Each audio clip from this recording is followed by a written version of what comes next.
Alors, chef Faye, un mot. Ça va.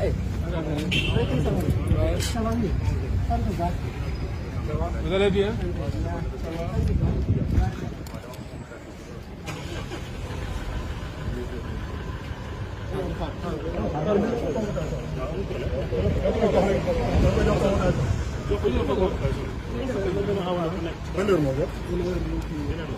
Il est quelle heure?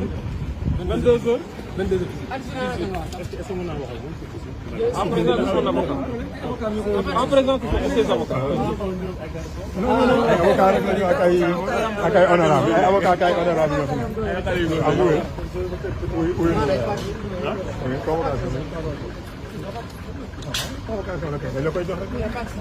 C'est pour quand?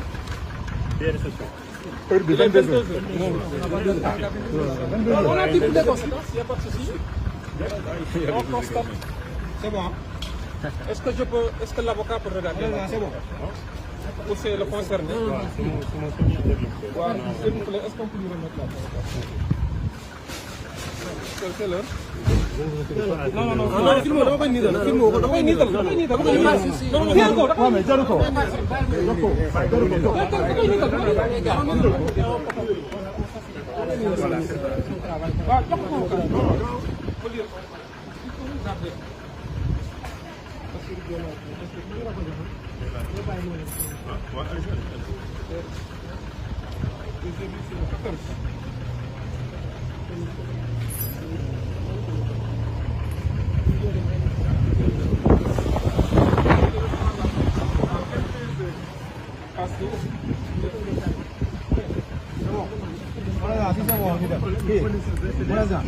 C'est bon,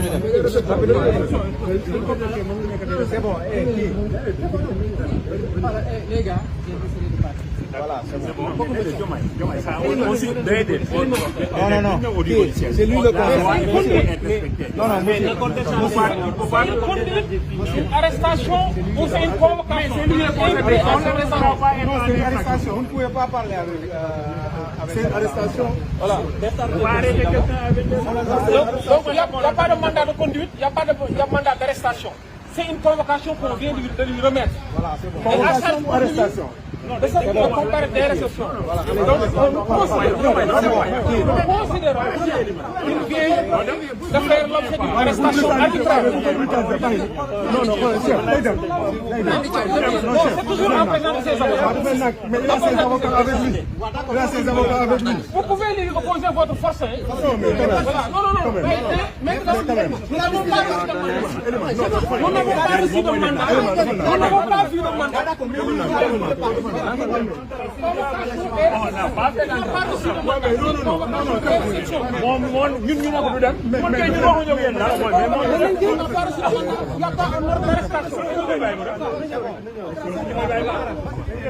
Vous avez le droit de l'arrêter aux heures normales. Nous sommes opposés, mais à l'heure dépassée, on il n'est que 2 heures passées. La loi est claire là-dessus. Et puis il vient l'enlever à l'absence d'un mandat d'arrestation ni de mandat de conduite.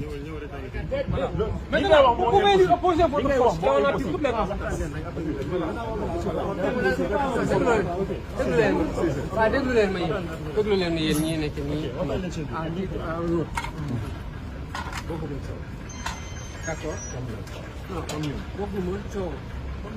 Maintenant, à ce que tes droits soient respectés. On constate la violation des droits. Absolument.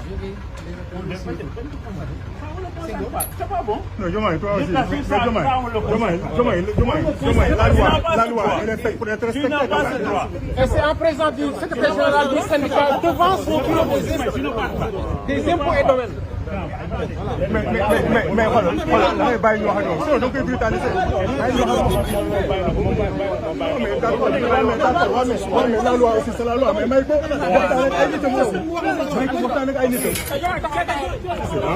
Non bàyyi ko day dem bàyyi ko moom leen day dem. Non, qui? C'est pas qui, c'est un cadre de l'administration. Il ne va pas fuir, c'est un responsable. Ouais, d'accord. Non, mais demande-là, qui? C'est un cadre de l'administration. Il ne va pas fuir. C'est pas un voyou, c'est pas un délinquant. Mais nous, nous va accompagner comme nous. C'est pas le cas. Mais dans ce pays-là, il n'y a aucune loi. Non, pas il faut.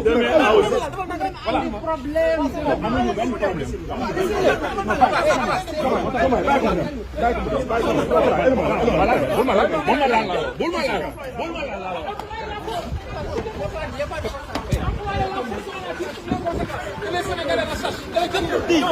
Ils sont en train de l'enlever. Parce que le Diomaye Faye vient d'être enlevé ici au niveau des impôts et domaines. Vous l'avez enlevé, mais c'est bon, allez-y. Vous l'avez enlevé, mais c'est bon. N'importe quoi. Allons-y à la digue. Dis-moi au Sénégal, c'est ça le Sénégal. C'est ça le Sénégal. Mais c'est bientôt fini. Vous avez un mot à dire? Non, mais c'est ça. On est en train de violer mais les droits des citoyens dans ce pays. C'est ça la loi. On kidnappe un fonctionnaire, on le kidnappe pour l'amener comme ça à la vie. À 22h, on y va.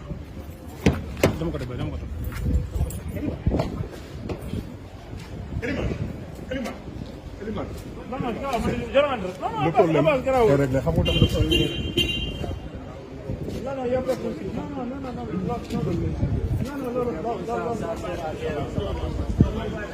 Comme vous le voyez, Diomaye la gars kidnappé nii après que les heures de convocation soient dépassées devant son service à la direction générale des impôts et domaines bu nekk en face de